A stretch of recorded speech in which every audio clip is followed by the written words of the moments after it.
Good afternoon everyone. Today's topic is maxilla. So as you can see, this is maxilla.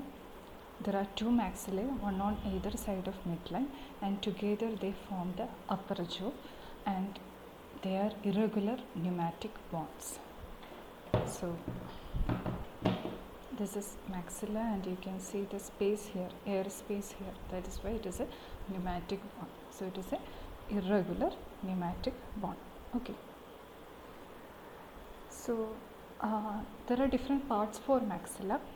Maxilla has got a body and 4 processes. So total of 5 parts. It has got a body and 4 processes. And maxilla is the second largest bone of the face. So first of all, we will talk about the body. Body is pyramidal in shape. This is the apex and this is the base. So it is pyramidal in shape. And it contains a large cavity, and that cavity is the maxillary air sinus. This is the maxillary air sinus. So coming to the body has got 4 surfaces. This is the anterior surface. Anterior surface is otherwise known as the facial surface. This is the superior surface, otherwise known as the orbital surface. Then it has got a medial surface, otherwise known as the nasal surface. Then it has got a posterior surface, otherwise known as the infratemporal surface. Okay, so here this is the anterior surface or the facial surface. Then it has got a medial surface or the nasal surface. It has got a superior surface or the orbital surface.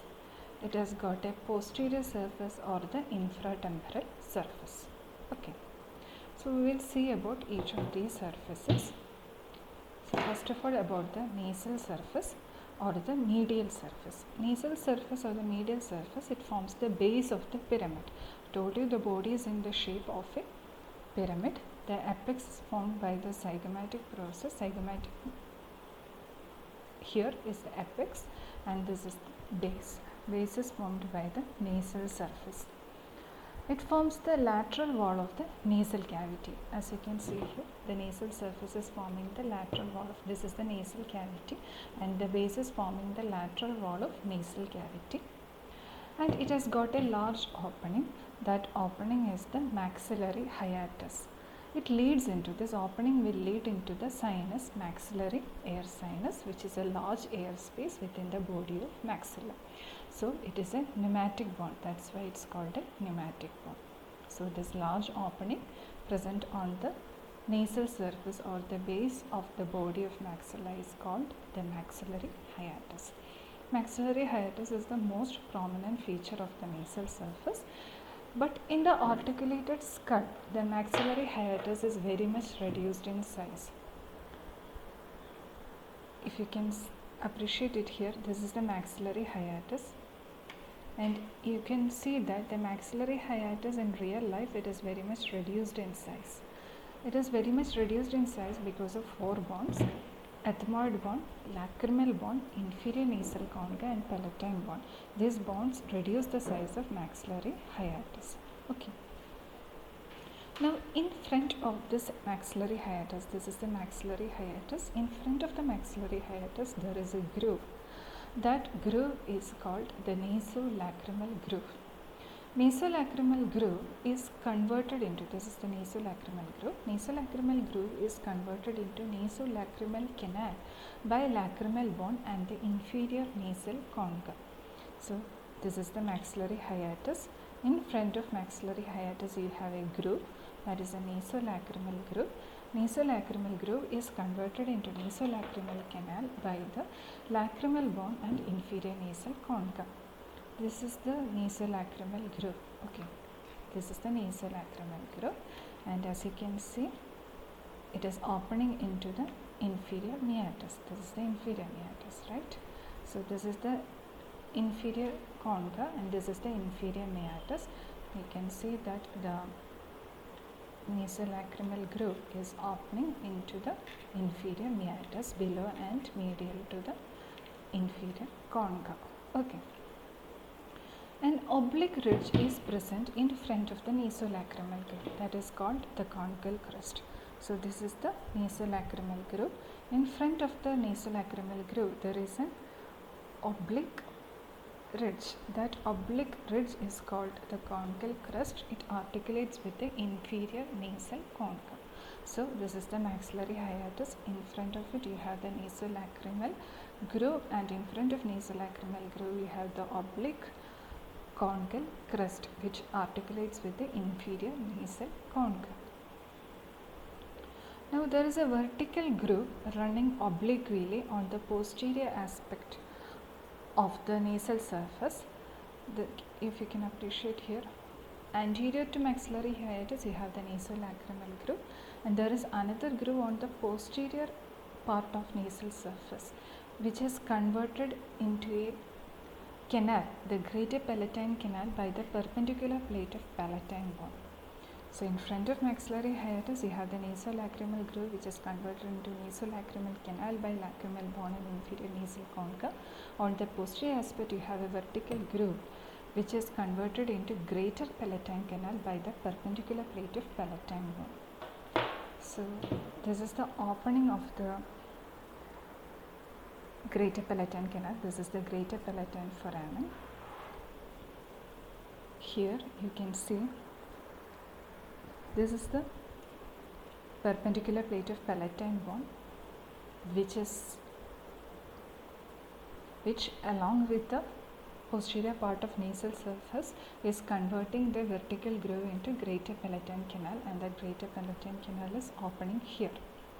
Okay, this is the opening of greater palatine canal, that is the greater palatine foramen, and this is the perpendicular plate of palatine bone. Then coming to the orbital surface, this is the orbital surface, right? It forms the major part of the floor of the orbital cavity. You can appreciate in here. This is the orbital surface, and it is forming the major part of the floor of orbital cavity, and it has got infraorbital groove and the canal for infraorbital nerve and vessels. Okay, this is the infraorbital groove. This infraorbital groove is here converted into an infraorbital canal, and it opens here through the infraorbital foramen. Okay, so again here it is broken, but this is the infraorbital groove. Here it is converted into infraorbital canal, and it is opening out through the infraorbital foramen. The infraorbital nerve and vessels pass through this infraorbital groove, canal, and the infraorbital foramen. Then coming to the infratemporal surface, I told you infratemporal surface is the posterior surface. This is the infratemporal surface, right?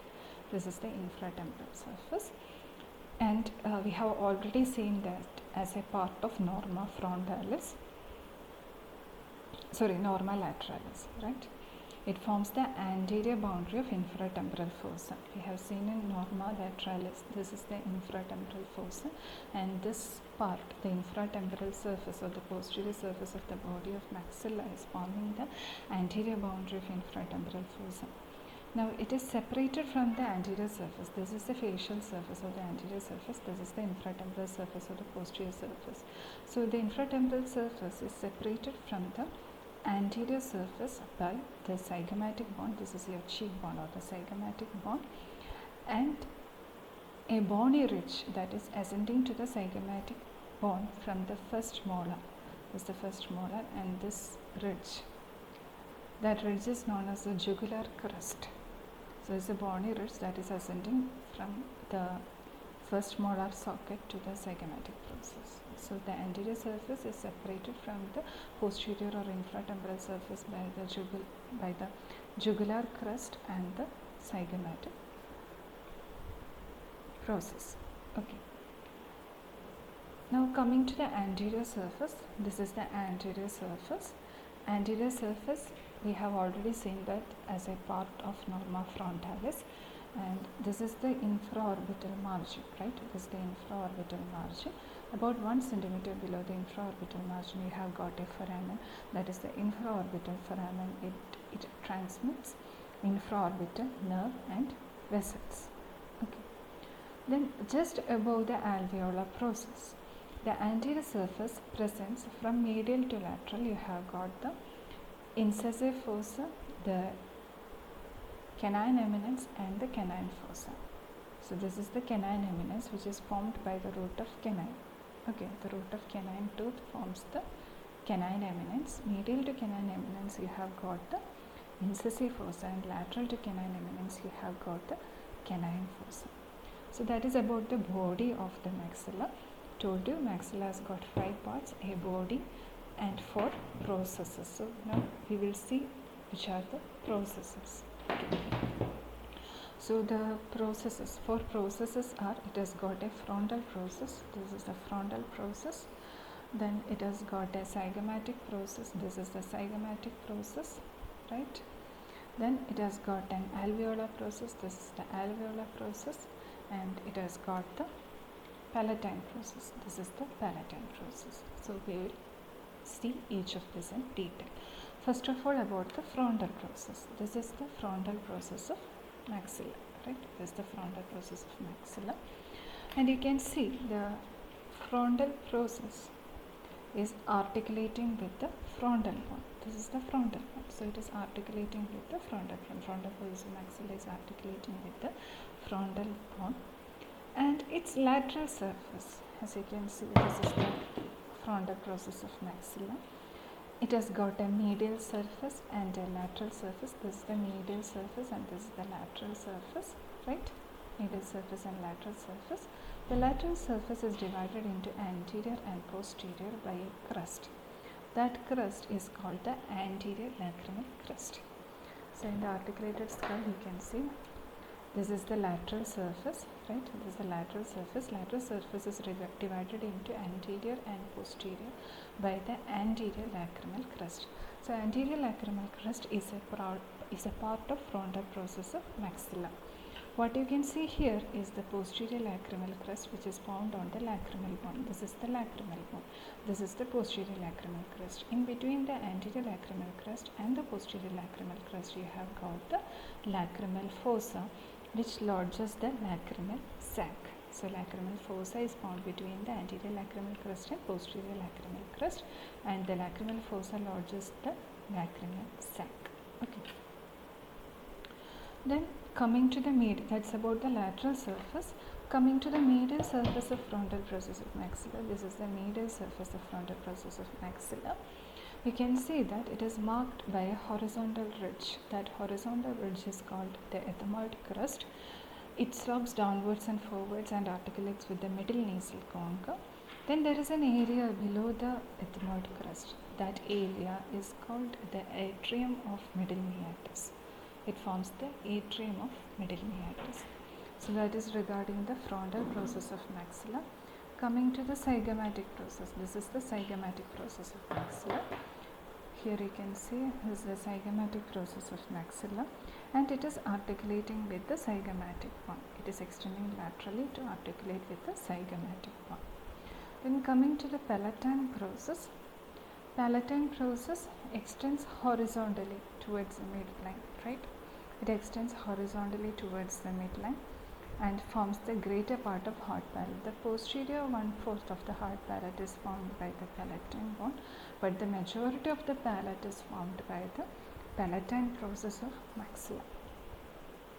Then you have the alveolar process. This is the alveolar process, right? This is the alveolar process, and it extends downwards and carries the upper teeth. It is arched, being wider behind, and together with the opposite side it will form the alveolar arch. Okay. Now the two maxillae are joined together in the middle by the intermaxillary suture.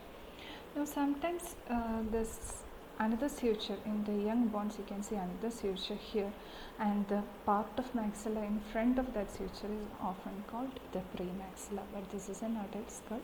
Fusion has already happened. You can't appreciate the premaxilla separately here. Coming to the clinical importance, the most important thing is fracture of maxilla. So the bilateral fractures of maxilla can be divided into 3 types.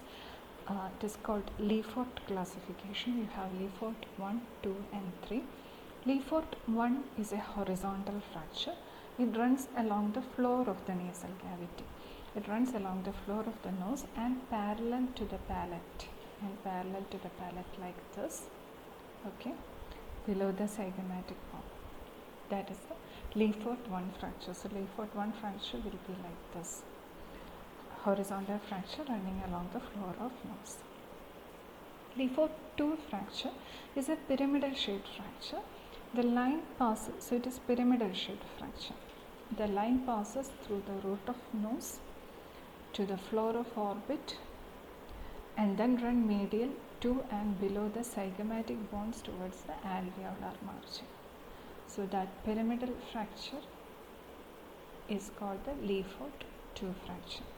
Coming to Le Fort 3 fracture, Le Fort 3 fracture is otherwise known as craniofacial disjunction. In this, the fracture line runs through the root of the nose, then through the superior orbital fissure. This is the superior orbital fissure, through the superior orbital fissure, and lateral wall of orbit through the zygomatic bones, so that there is some complete separation of the cranial skeleton from the facial skeleton. That is why it is otherwise known as craniofacial disjunction, Le Fort 3 fracture. Okay, thank you.